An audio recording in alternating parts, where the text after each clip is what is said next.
ओम नमो भगवते वासुदेवाय।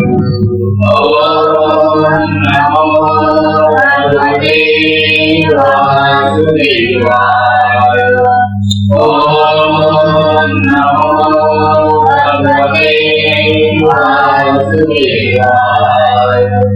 ओम नमो भगवते वासुदेवाय। ओम नमो भगवते वासुदेवाय। श्री सद्गुरु महाराज की जय। अवधूत चिंतन श्री गुरुदेव परम पूज्य श्री सद्गुरु स्वामी जी महाराज की जय।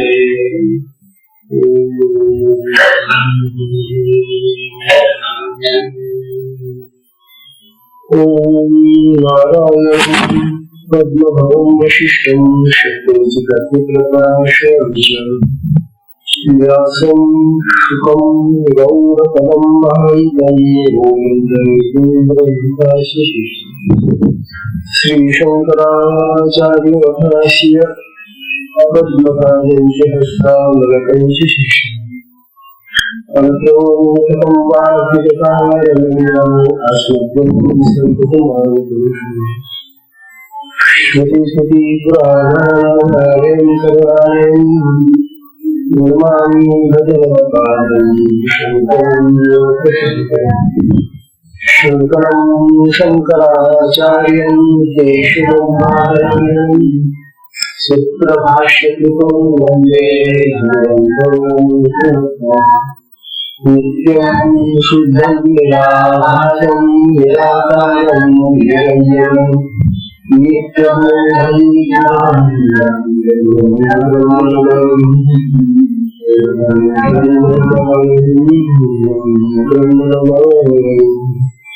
ईश्वरं गुरुरात्मेति मूर्तिभेदविभागिनि व्योमवद्व्याप्तदेहाय दक्षिणामूर्तये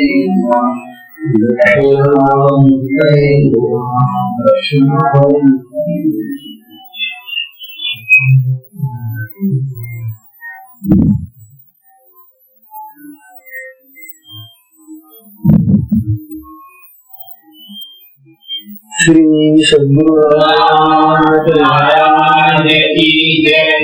अवधूत चिंतन श्री गुरुदेव दत्त परम पूज्य श्री सद्गुरु स्वामी शिवोन्मित महाराज की जय।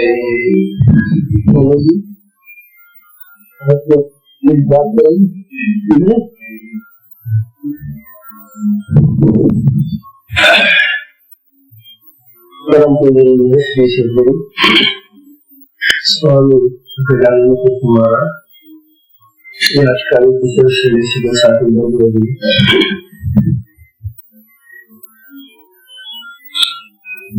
परम पूजनीय श्री सद्गुरु स्वामी श्री महाराज यांच्या कृपाशीर्वादाने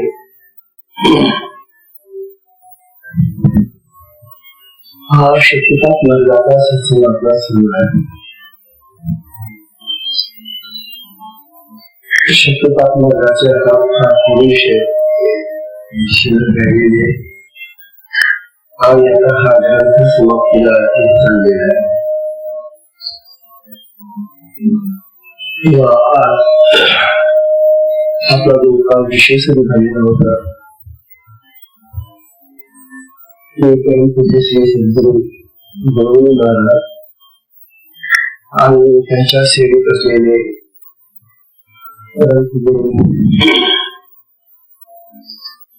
केशवराव महाराज यांच्या सेवेपासून फार दिवस ऐकलेले, परंतु त्यांच्या सेवेने फार लढकी आणि फार त्यांनी खूप ग्रंथ लिहिले। बाकी सगळे शोधून चालू आणि मराठीमध्ये त्यांनी आणलेली होते. केशव महाराज हे अतिशय संकोचीग्रस्त संकोच म्हणजे त्यांना जर आपण मानलेला काय घटनेला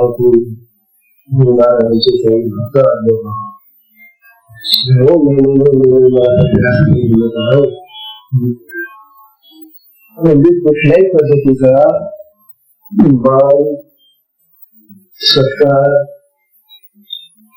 घ्यायला कारण नाही. त्यांनी आपल्या पुस्तकाला जो अभिप्राय दिलेला आहे तो बसण्यासारखा आहे. लोक पुस्तकं घेतात आहे त्यांना अभिप्राय वाचत नाही.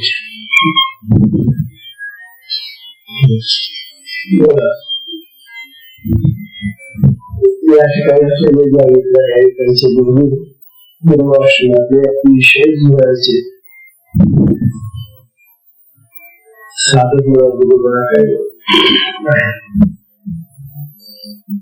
केशवराव दादांनी या छोट्याशा पुस्तकाला बसण्याची आघाडी होते. अशा आघाडी अवस्थेमध्येही त्यांनी स्वामींचं हे पुस्तक घेऊन त्यांनी अभिप्राय दिला. श्री गुरु शरण ओम श्रीमद अमूर्तमूर्ते श्री वामनाय नमः.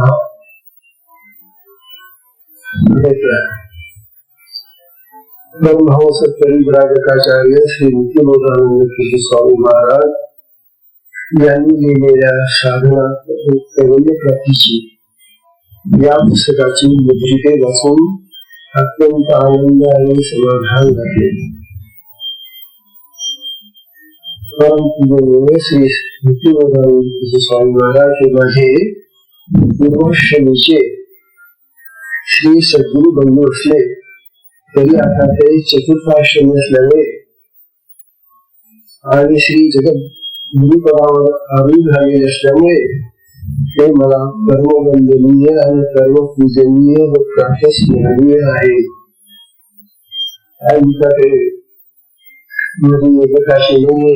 ते फार मोठे होते आणि ही मोठी माणसं असं येतात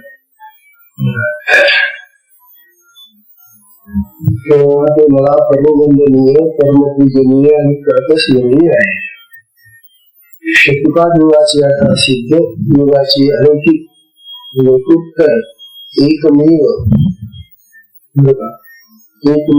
द्वितीय परंपरा त्यांना पूर्वाश्रमीच्या आणि उत्तराश्रमीच्या दोन्ही लोकोत्तर मात्र्यांकडून प्राप्त झालेली आहे.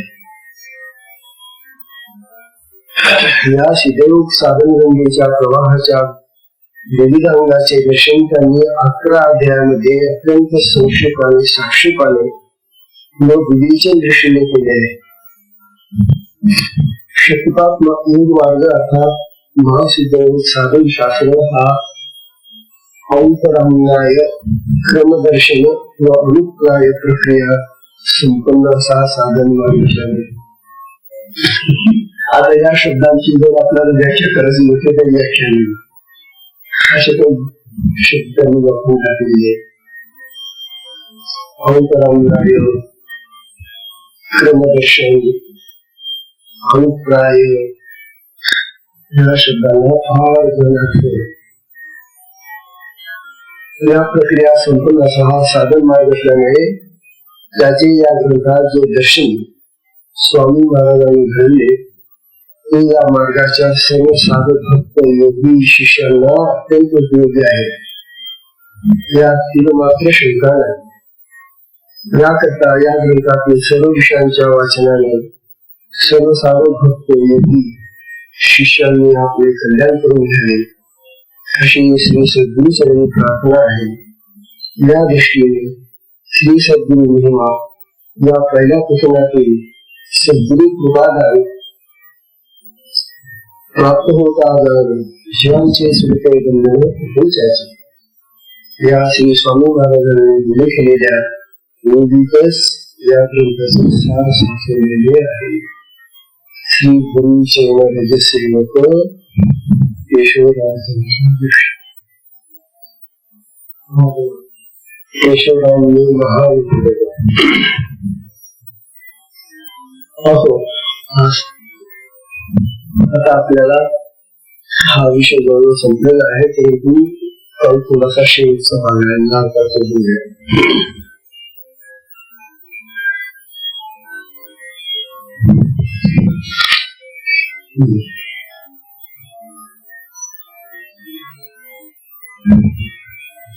शक्तिपात योग साधने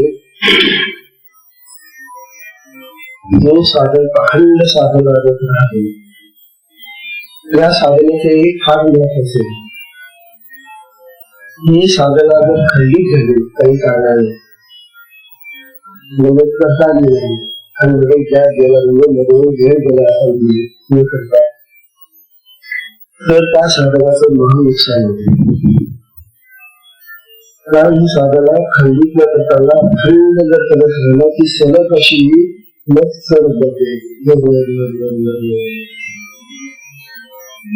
साधी गोष्ट आहे का, आपल्याला जिला चढून जायचंय. आता जिला चढत असताना जर तुम्ही लगेच म्हटलं पाहिजे थांबून गेला तर मग काय कळलं होते, म्हणजे उन्नती थांबून कळलं बंद होऊन जातं. तसं साधनेचंही आहे. साधनेमध्ये खंड पडला रे पडला की त्या दिवसाची ती साधना गेली, परंतु त्या दिवशी आम्ही दुसरं धरले गेले आपलं शक्यला आणखी काम वाढवलं. कारण मी ज्या दिवशी साधना करत नाही त्या दिवशी पुष्कळ संस्कारांचं उद्योजन घेतो. संस्कार येतच असतात कर्मामध्ये आणि ते शक्यवांची उत्साह लागतात. दिसत आहे उत्साह, परंतु नवीन गाठोडांची तयार करतो साधनाची प्रगती होते. ही साधना ही विजय साधना आहे की अशी साधना नाही. घरात हे करून तू थोडे नसा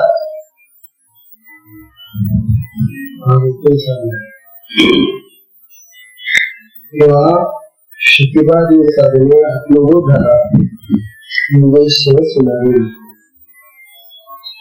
ही काष्ट समाधी किंवा योग समाधी लागेल तेव्हा लागेल, परंतु आपल्याला सहज समाधी लागली पाहिजे. मला सहज समाधी काय असते दोन्ही समाधी असते. अहो सहज स्थिती जी आहे ना तिला सहज समाधी म्हटले गेली आणि ही सहज अवस्था दुर्लभ होऊन सहज अवस्था सद्गुरु कृपया दिला. ही गोष्टी दुर्लभ येतात. तीन महत्वाच्या गोष्टी आपल्याला दुर्लभ म्हणजे प्राप्त करायला कठीण आहे. कठीण दुर्लभ तत्वदर्शन, दुर्लभ सद्गुरु कृपा. तत्वदर्शन होणं म्हणजे आधी आपण खूप वाचन करून तत्व म्हणजे आत्मतत्व, त्याचं ज्ञान पुस्तकांमधून ग्रंथांमधून आपण जे वाचून टाकतो त्याला तत्वदर्शन हे हा दुर्लभ. सहसा लोक त्या तत्वदर्शनाकडे घडतच नाही. कर्मयोगीचं खूप असतील, परंतु हे जे आत्मस्वरूपाचं ज्ञान मिळणारं जे ग्रंथ आणि प्रार्थिक असे भावने आहे ते लोकांना फार आवडत नाही. म्हणून दुर्लभ तत्वदर्शन, दुर्लभ सद्गुरु आणि तिसरे म्हणजे दुर्लभ सहजावस्था. दुर्लभ सहजावस्था सद्गुरु कृपा. कुठलाही सद्गुरु कृपा पाहिजे असते. अशी जी सहजावस्था आहे, सहज स्थिती आहे, ही सहज समाधी आहे.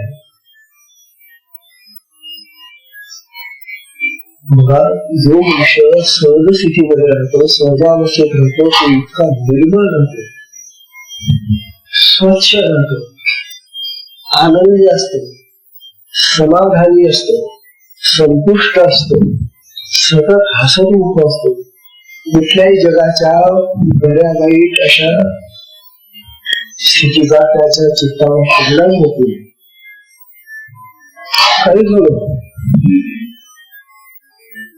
कोणाचा मृत्यू हो, कोण जन्माला येऊ, काही हो, या असल्या गोष्टींचा त्याच्या मनावर परिणाम होतो. जो आपल्या मनावर बाह्य स्थितीचा परिणाम करू देत नाही, होतच तो त्याच्या चित्तावर ती सहज व्हावी.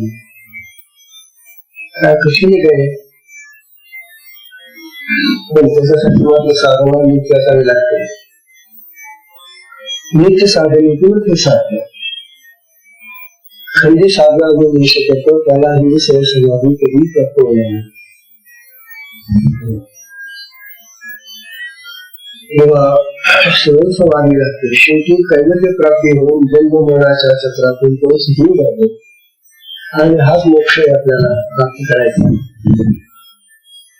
आता पुन्हा जन्माला येणेला आता मी चुकलो आपण. आता आलो हे मागच्या पाप पुण्याच्या हिशोबाने आपल्याला यावं लागलं. परंतु आता या पापपुण्याचा संपूर्ण निषेध घेऊन टाकायचा, स्वच्छ व्हायचं, निर्मळ व्हायचं, अंतःकरणाची पूर्ण शुद्धी करून साधने आपलं बल प्राप्त झालं आणि आपलं बल प्राप्त झालं ते तुम्हाला जन्माला हे सुद्धा होते. तेव्हा जन्मातून सुद्धा होण्यासाठी हा जन्म अतिशय उपयुक्त आहे. इतर कुठल्याही देहामधून आपल्याला मुक्त होता येत नाही. बाकीचे जेवढे देह आहेत, मग देवांचा का होईना, स्वर्गातले जे देव आहेत ना, अग्नी वरुण वगैरे दुसरे देव, ते सुद्धा नाही. त्यांना मनुष्य देह धारण करा आणि मग या मनुष्य देहामध्ये साधना करून तो आत्मबोध किंवा आत्मज्ञान त्याला प्राप्त झालं की मग तो जीवन मुक्त होतो. तेव्हा जीवन मुक्तीसाठी कधी साधना करा, किंवा एका जन्माला येऊ नका. कारण आल्यानंतर पुन्हा सुख दुःखाचे बोल आपल्याला पुन्हा घ्यावे लागतात आणि पुन्हा जन्माला पुन्हा जन्म झाला की पुन्हा मृत्यू, पुन्हा जन्म, पुनर्वती जननम, पुनर्वती जठरेश जठरेश जननी जठरेश. हे पुन्हा पुन्हा जन्माला येऊन नाहीच्या त्या गर्भामध्ये पुन्हा पुन्हा उठवण्यापेक्षा पुन्हा बाहेर येतो तो जीव पुन्हा समाधी जातो. नाना प्रकारच्या कुठल्या कुठल्या कुठल्या कुठल्या देशांमध्ये कुठल्या कुठल्या कुटुंबांमध्ये तो जन्माला काय सांगता येईल. आज सुदैवाने आपण भारतात जन्माला आलो हे आपलं भाग्य आहे काहीतरी. त्यातल्या त्यात अंबेला आलो हे भाग्य. त्यातल्या त्यात अनुकूल स्थिती प्राप्त झाली, त्यामुळे आपल्याला सत्संग वगैरे ऐकण्याची इच्छा झाली, दीक्षा मिळाली, हे भाग्य. कितीतरी भाग्याच्या गोष्टी आपल्या हाताशी आहे. परंतु तुझा जन्म जर मिळाला आपल्याला तर तो असाच मिळेल याची खात्री नाही. कुठला मिळेल तो काय सांगता येईल. म्हणून या जन्मामध्येच मुक्त होऊया असं सगळ्या आपल्या सद्गुरूची इच्छा आहे. शेवटी कैवल्य प्राप्ती होऊन जन्मराच्या चक्रातून दूर जातो. या स्थितीचे वर्णन श्री संत ज्ञानोबा करते. सुंदर वर्णन केले म्हणतात, एरवी तरी येणे योगे, एरवी तरी येणे योगे. म्हणजे योगायोगाने आपल्याला येणं झालं. म्हणजे काय की या देहामध्ये मनुष्य देहामध्ये जो आपल्याला येण्याचा योग मिळाला इथं तो आपल्या पाप आणि पुण्याच्या समतोल मिळालेला आहे.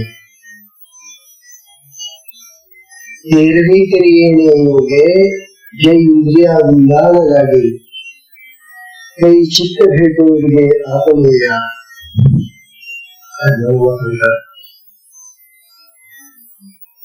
जय इंद्रिया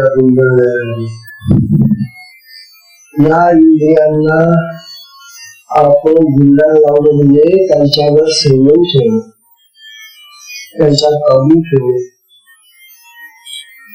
हे फक्त मनुष्य देहाला शक्य आहे. इंद्रियांवर ताबा ठेवणे. ही जी जनावर आहेत, पक्षी आहेत, यांना काहीच माहिती नाही इंद्रिय काय, ताबा ठेवणं काय, संयम करणं म्हणजे काय. म्हणून अन्य प्राणी आणि मनुष्य याच्यामध्ये हाच मोठा फरक आहे. इतर प्राण्यांना आपल्या इंद्रियांवर संयम ठेवता येत नाही आणि म्हणून ते असंयमी असल्यामुळे हा बंधनात असतात. आपण बघू शकत काय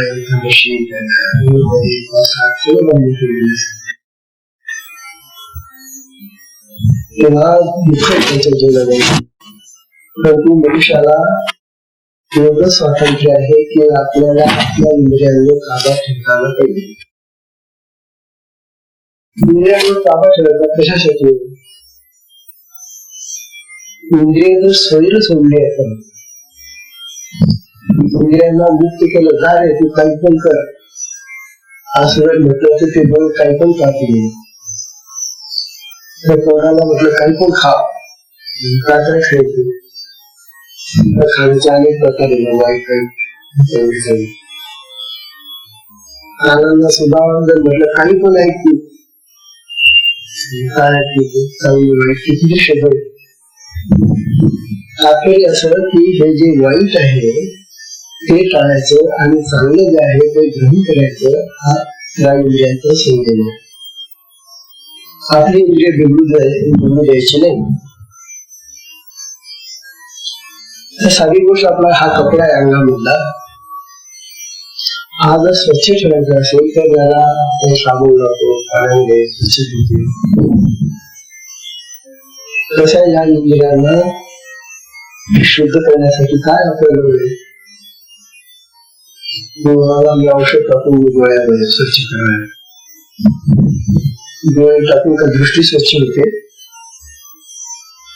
तात्पर्य असं औषध वगैरे जे आहे ती रोगप्रतिबंधक आहेत, रोग निवारक आहेत. इंद्रियांचा संयम करण्यासाठी औषध नाही. म्हणून इंद्रियांचा संयम हा आपल्या मनावर, मनाच्या शक्तीवर असतो आणि तो करायला पाहिजे असं अनुभव लागेल. आपले काही चित्त भेटीवर गे आपल्या जेव्हा इंद्रियांवर आपण संयम करू भगवान म्हणतात त्याच वेळेला आपलं जे चित्त आहे ना ते त्या आत्म्याकडे प्रवासाला निघतो. त्या आत्म्याचं दर्शन करण्याची त्या चित्ताला इच्छा होते. ज्याच्या इंद्रियांचा संयम नाही आहे, त्याच्याजवळ जो असंयमी आहे, ज्याची इंद्रिय लोका सुटलेले, काही पण खातो, काही पण बोलतो, काही पण वागतो, कसा चालतो, अशी जी माणसं जगात आहे त्यांचं चित्त आत्म्याकडे कधीही जाणार नाही. त्यांचं मन, बुद्धी, चित्त आत्म्याचा विचारच करू शकत नाही. आत्म्याचा विचार करण्यासाठी इंद्रिय संयम अतिशय आवश्यक आहे असे ज्ञानावर होते. हे चित्त भेटून गे आपण पाठी मोरे ठाके आणि आपण याते आपण देखे. जेव्हा आपण आपल्याला भेटण्यासाठी निघतो,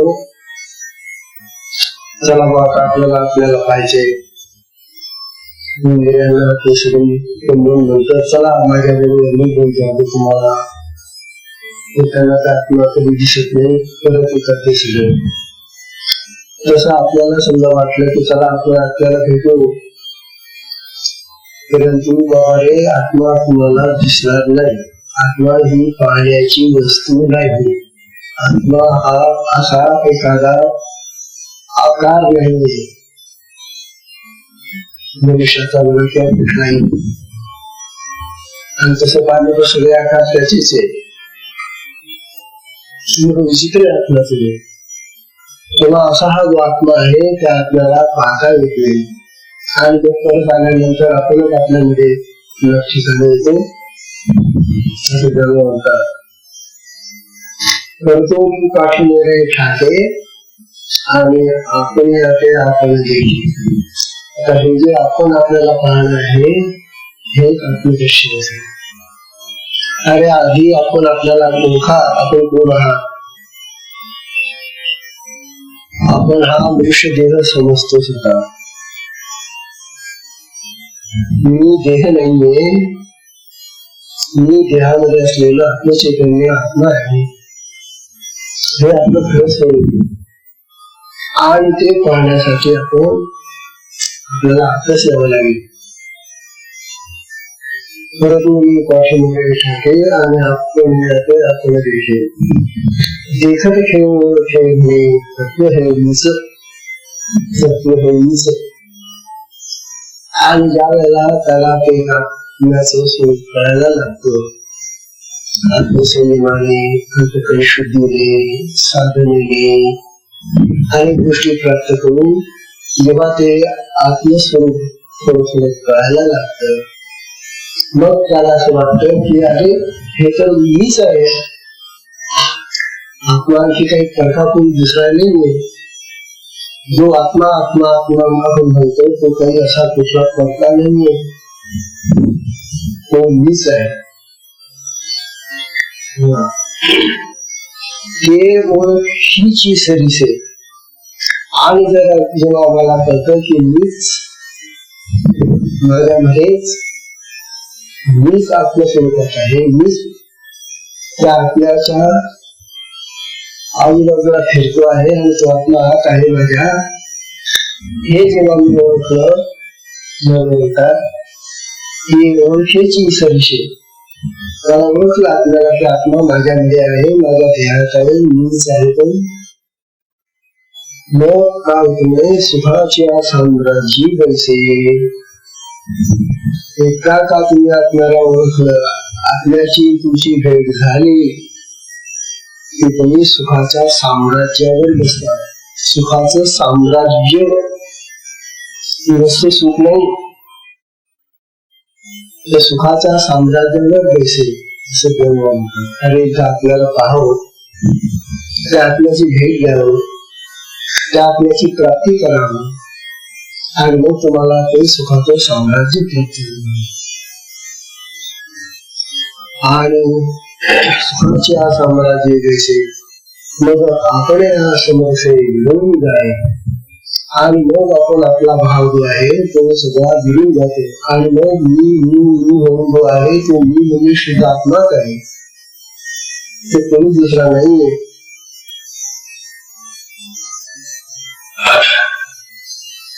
अशी स्थिती प्राप्त होती. जया परते आणीच नाही. भगवंता जया परते आणीच नाही म्हणजे ज्या आत्म्याच्या पलीकडे दुसरं काहीही नाही. या विश्वामध्ये, या जगामध्ये, या देहामध्ये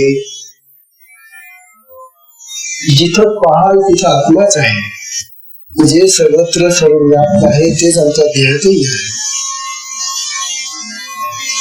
हा आत्मा एकदा का आपल्याला ओळखता आला आणि तो तत्व झाला, जया परत ज्याच्या सारखं दुसरं काहीच नाही, तो म्हणजे तोच आहे. जया ते इंद्रिय मेहनती नाही. ज्या आपल्याला इंद्रिय जाणत नाही, इंद्रियांनी जाणण्याचा विषय आत्मा नव्हे.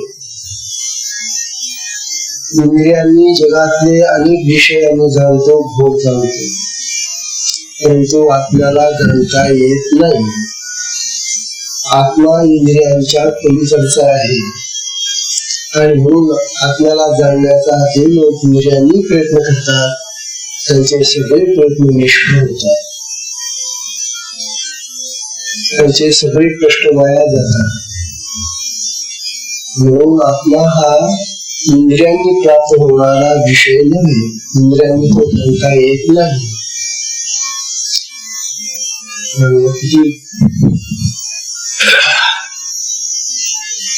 साधकाच्या दृष्टीने फार महत्वाचं आहे.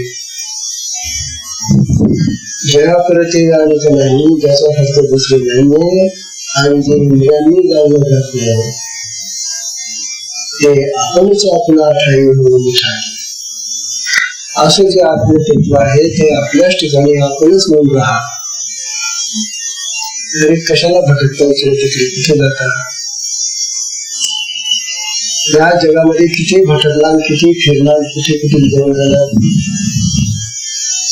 सगळं वाया. पण जो आत्मा आपल्या देहात आहे तोच सगळीकडे भरलेला आहे. बाहेरचा आत्मा तुम्हाला कधी प्राप्त होणार नाही. जिथे आपल्या देहामध्ये सुद्धा आपल्याला ओळखता येत नाही, तो बाहेर ओळखत नाही. स्पेशल आत्मा म्हणणार नाही. म्हणून बहिर्मुख असे साधक जे असतात त्यांना असं वाटत असतं की आपल्या देहाच्या बाहेर कुठेतरी देव आहे. तो आकाशात आहे, तो पृथ्वीत आहे, तो कुठं खाली आहे, कुठं मूल आहे, कुठे तीर्थात आहे, कुठं पाण्यात आहे, कुठं हवेत आहे तो सगळीकडे. परंतु तो तुम्हाला भेटणार नाही, तर तुम्हाला येणार नाही त्याचा. कारण त्याला भेटून म्हणजे तुम्ही इंद्रियांच्या साहाय्याने भेटणार. बाहेरच्या देवाला भेटणं म्हणजे इंद्रियांचं साह्य ना. इंद्रियांच्या साह्याने आपल्याला भेटत नाही. मग एवढं असताना कशाला खटपट करता, कशाला वेळ घालवता, कष्ट होतील खूप, आयुष्य वाया जाईल आणखी. त्यापेक्षा या इंद्रियांना बाजूला करा आणि जी साधना आपल्याला प्राप्त झाली आहे, शक्तीची, महाशक्तीची, कुंडलिनी शक्तीची जी साधना प्राप्त झाली आहे, ती साधना तुम्हाला त्या आपल्यापर्यंत घेऊन जाईल. अशा प्रकारचा हा संदेश आपल्याला या ठिकाणी घेऊन आले. ज्या ते इंद्रिय नेणती कही ते आपणच आपल्या ठाई होऊन ठाके. आपल्याच ठिकाणी तो आहे आणि आपल्यातच त्याला पहा. तो आपल्यामध्येच तुम्हाला लवकर सापडेल. आपल्याला आपल्यामध्ये पाहण्यामध्ये फार कष्ट नाही. किती सोपं आहे देवाला पाहणं, आपल्याला पाहणं. तो आत्मा आपल्यामध्ये आपल्या देहामध्ये येईल. आपल्यामध्ये देहामध्ये जर तो आहे तर मग त्या देहामध्ये पाहणं काही अवघड नाहीये. उलट त्याला कुठेतरी दुसरीकडे शोधणं, कुठल्या तीर्थात जाणं, कुठे जाणं, कुठे जाणं आणि तिथे गेल्यानंतर त्यांना ते खरं पडतं, आत्मदर्शन होतं का त्यांना. एक समजूत असते त्यांना की आम्ही देवदर्शनाला चाललोय, देवदर्शनाला देवदर्शन. ठीक आहे, त्यांची भक्ती चांगली आहे, त्यांचा भाव चांगला आहे, म्हणून त्यांना लावणी ठेव. परंतु त्या ज्या त्यांच्या कष्टांच्या किंवा प्रयत्नांच्या गोष्टी आहेत त्यातून त्यांना आपल्याला दूर नाही. आत्मलाभासाठी आपल्याला आपल्या देहामध्येच यायला लागेल. म्हणून गरुडांचं सांगणं आहे की तो आपल्याच ठिकाणी आहे आणि तिथेच त्याला शोधा. अशा प्रकारचा हा गरुडाचा संदेश घेऊन आता आपण आपल्या देहामध्ये आत्मराज्याचा शोध घ्यायचा आहे. आणि हा शोध घेण्यासाठी तुम्हाला उत्तम असं साधन आता सद्गुरूंच्या कृपेने प्राप्त झालेले आहे. फार मोठी संधी आपल्याला ही जर चुकवली तर पुन्हा मग ते स्वरूप प्राप्त होणं शक्य नाही. तेव्हा सद्गुरूंच्या कृपेने प्राप्त झालेली ही शक्यता साधना महान उपयुक्त अशी साधना आहे. आणि या साधनेने आतापर्यंत अनेक महात्मे ब्रह्मज्ञानी झाले, आत्मज्ञानी झालेले. आपण आतापर्यंत त्यांचा इतिहास पाहिला सगळ्यांचा. सगळ्या संत साहित्यामध्ये आपण पाहतो की सगळे महात्मे या शक्तिपात मार्गाने दीक्षित झालेले होते.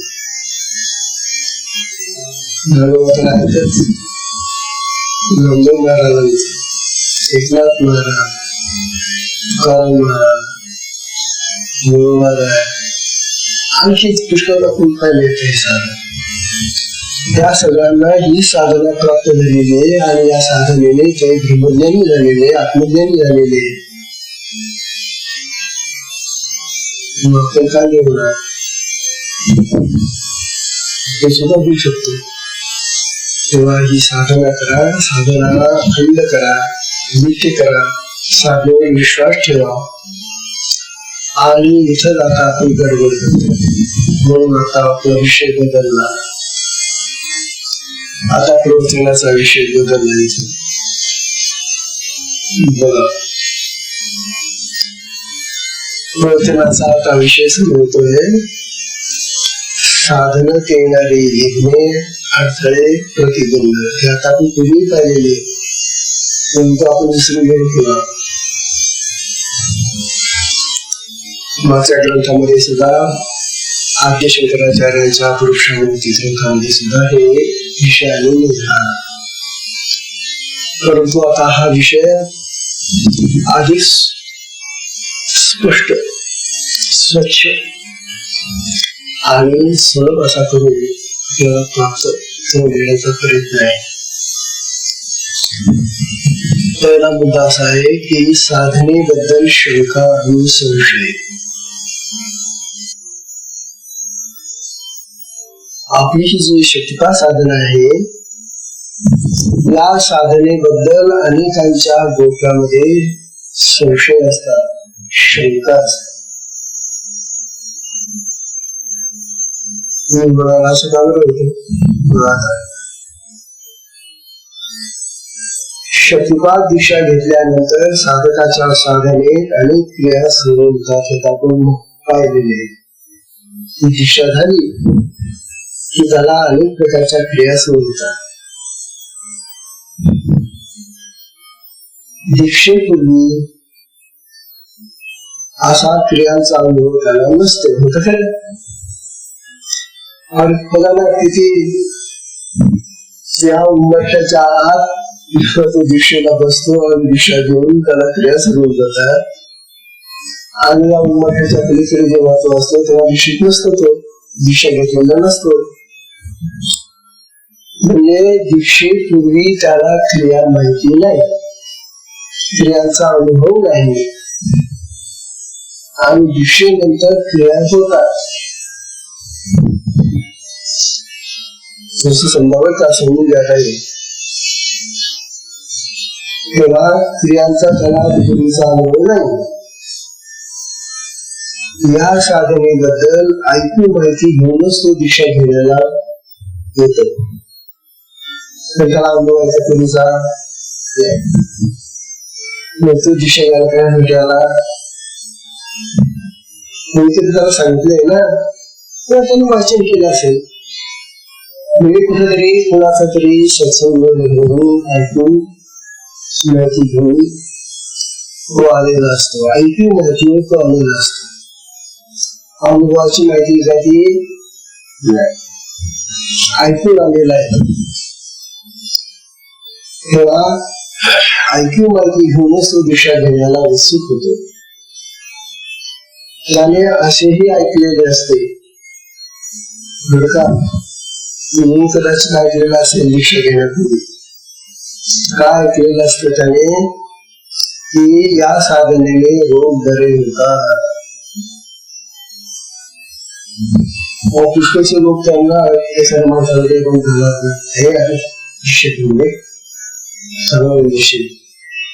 प्रयोग झालेले आपण पाहिले का.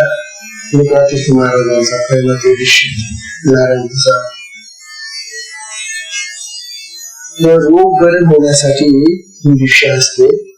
असाच काहीतरी लोकांचा समज गावातले दिशा म्हणतात या साधनेने रोग बरे होतात. व्यवहारात न होणारी न जमणारी कामे जमू लागतात. तेव्हा ती दुकान चालवणं सांगत नाही ना, तुझ्या मुलीचं लग्न होते का, त्या नाना प्रकारच्या अडचणी असतात त्याला संसारात, आणि मग दिशा म्हणतात त्या दिशेने स्वरूप प्राप्त होत. संसारातल्या सगळ्या अडचणी निघून जातात असं लोकांना सांगत असत. तेव्हा आर्थिक स्थिती सुधारते. गरीबी जाती, पैसा पैसा पाहिजे असेल, संपत्ती मिळायची असेल, हा दिवशी बोलतात आर्थिक स्थिती सुधारते. आता बघा कुठल्या कुठल्या गोष्टी ऐकून तो दीक्षा घ्यायला आलेला आहे. कोणते हेतू घेऊन तो दीक्षा घेतोय हा इथे त्याच्या मनावर तुला आपलं ज्ञान होणार आहे असा हेतू दिशेला काय हे हा गुरुंना मोठा देवाचा फटका आहे. गुरुंना पाहिजे असतो ज्ञान घेणारा, आत्मज्ञान प्राप्त करण्याची इच्छा असलेला साधक, आणि साधक कशी म्हणतात, जगाचा लाभ घेणारे साधक म्हणतात. आणि त्यांची अशीच इच्छा असते की या शतपात दिशेने आपल्याला हे जगातले सगळे लाभ प्राप्त होते. तेव्हा आर्थिक स्थिती सुधारते, शारीरिक मानसिक आर्थिक विवंचना नाहीशी होते. शतपात दिशेत म्हणतात तुझं मन चांगलं मिळेल, तुझी बुद्धी चांगली मिळेल, तुला अमुक मिळेल.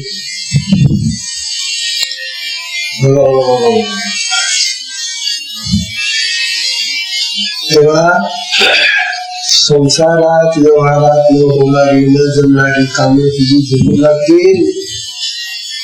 हे दीक्षा असे अनेक लाभ आणि फायदे या दिशेने प्राप्त होतात.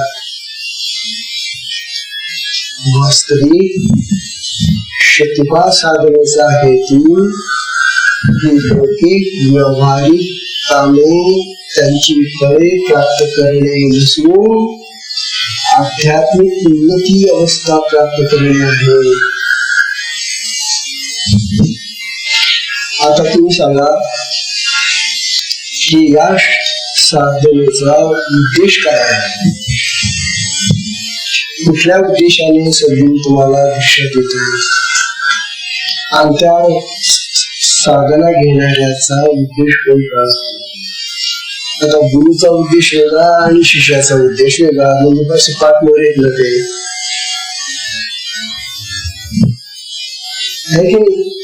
समान जर उद्देश असले, समान शील असलं तरच मैत्री होत. समान शीलम व्यसनेषु सख्यम असं तत्व आहे. समान जेव्हा मन असतात, समान बुद्धी जेव्हा असते तेव्हा सख्य निर्माण होतं. साधकाची फळ, साधकाच्या इच्छा, कामना, वासना भिन्न आहे आणि गुरु त्याला वेगळ्या हेतूने दीक्षा देत आहे. गुरुचा हेतू भिन्न आहे. जमाव कसं आणि म्हणूनच आमच्या साधकांची उन्नती होत नाही, त्यांची प्रगती होत नाही. दीक्षा घेऊन ते इतर सामान्य लोकांप्रमाणे व्यवहार करतात, वागतात, तसंच बोलतात, तसंच जगतात. काय झालं? जर तुम्ही दीक्षा घेऊन तसेच राहिला, तुम्ही दीक्षा घेतली कशाला? म्हणून ही दीक्षा लोकांना समजत नाही. म्हणून या दिशेचा जो परिणाम व्हायला पाहिजे तो झालेला दिसत नाही. आणि म्हणून साधक आपले इतके साधक काय झाले, माझे इतके साधक आहेत, माझे इतके साधक झाले, माझ्या इतक्या दीक्षा झाल्या, बसले बस. काय करायचं ते? तिचा खुशीची गोष्ट आहे का? ची संख्या खूप वाढली. काय फायदा झाला? त्यातला एक सुद्धा असा त्या ठिकाणी पोहोचत नाहीये. काय करायची? म्हणून गोष्ट लक्षात ठेवा, तर ज्यांना दीक्षा होऊन गेलेल्या आहेत त्यांच्या होऊन गेल्या. त्यांनी केले आता सावध व्हावं आणि सावध होऊन आता आपण आपल्या या दीक्षेने काय प्राप्त करायचं आहे, दीक्षेचा हेतू काय आहे, दीक्षा कशासाठी घ्यायची असते हे समजून घ्या आणि आपल्याला मनुष्यदेहाचं सार्थक करून घ्या.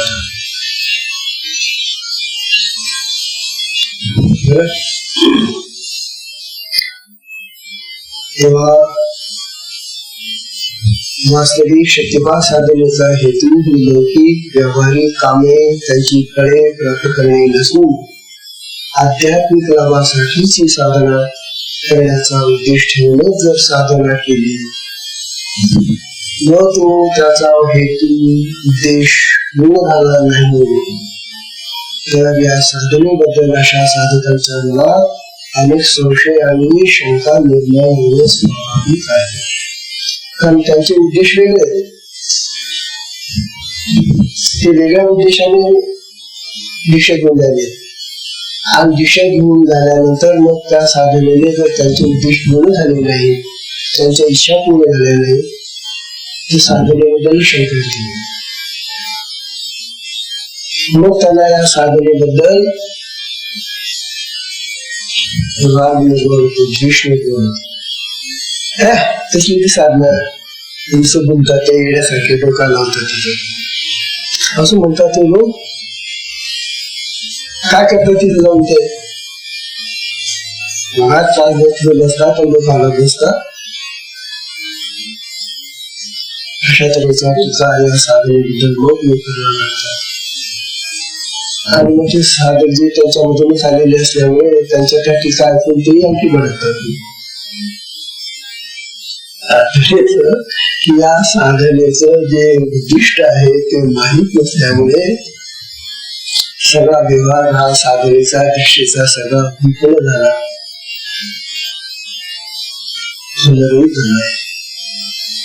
म्हणून बाबांनो निदान साधना काय आहे हे त्याच्यासाठी आपण हा विषय घेतलेला आहे. आतापर्यंत या विषयाच्या अनेक दृष्टीने आपण विचार केलेला आहे.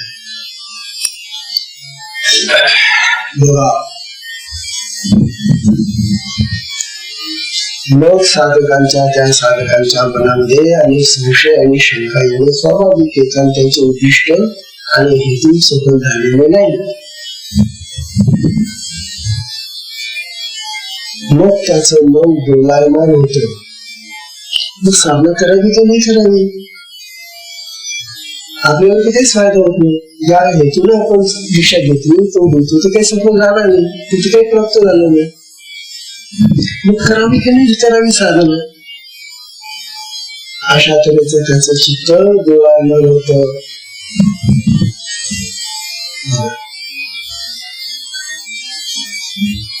त्यामुळे साधना करण्यामध्ये त्याला स्वारस्य वाटत नाही, आवड वाटत नाही.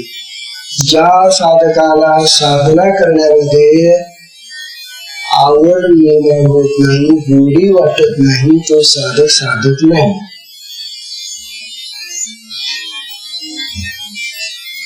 मग तो असाधक राहिला तरी चालेल,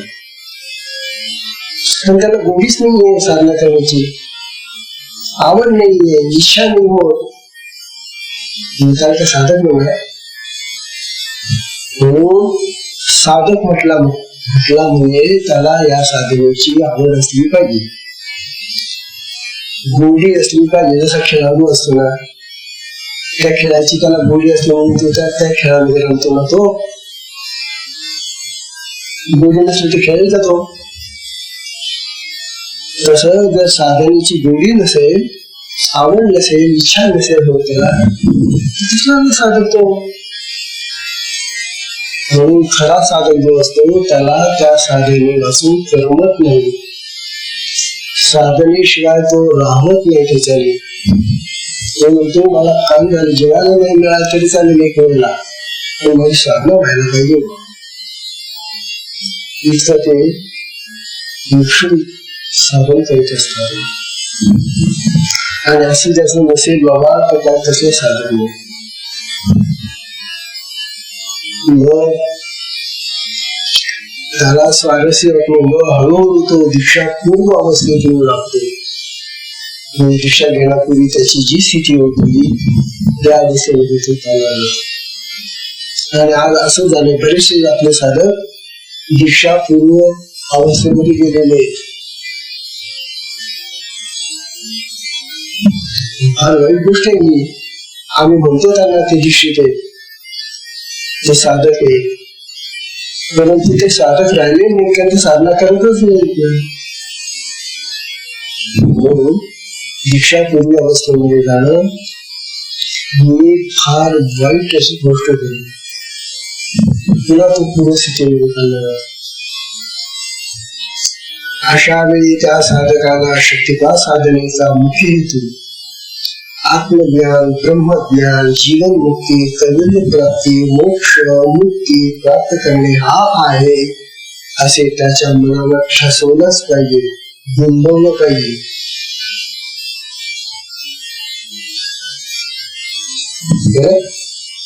हे जर त्याच्या मनावर ठसवलं नाही, तुला काय प्राप्त करायचं या साधनेतून, तुला आत्मज्ञान, ब्रह्मज्ञान, जीवन मुक्ती, मोक्ष, कैवल्य प्राप्ती हे प्राप्त करायचे तुला, हे जर त्याला त्याच्या मनामध्ये बसलं नाही तर तो कधीही सुधारणार नाही, आणि तरी तो चांगला साधक होऊ शकत नाही.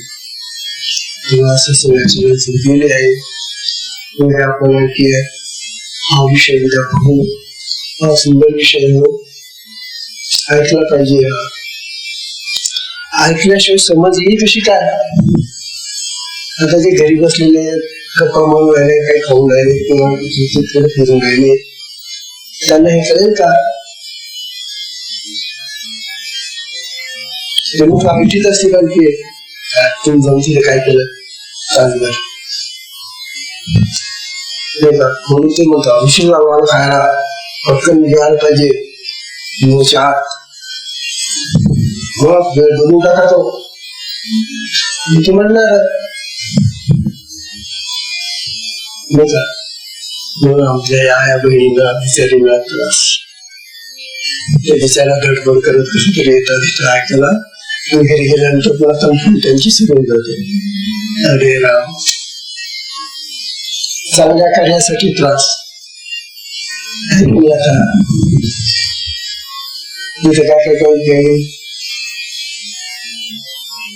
काम चालू असं सुखी राहा आणि साधना करा. महाराज तुम्हाला सगळ्यांना सद्बुद्धी देईल. हरिओम तत्सत.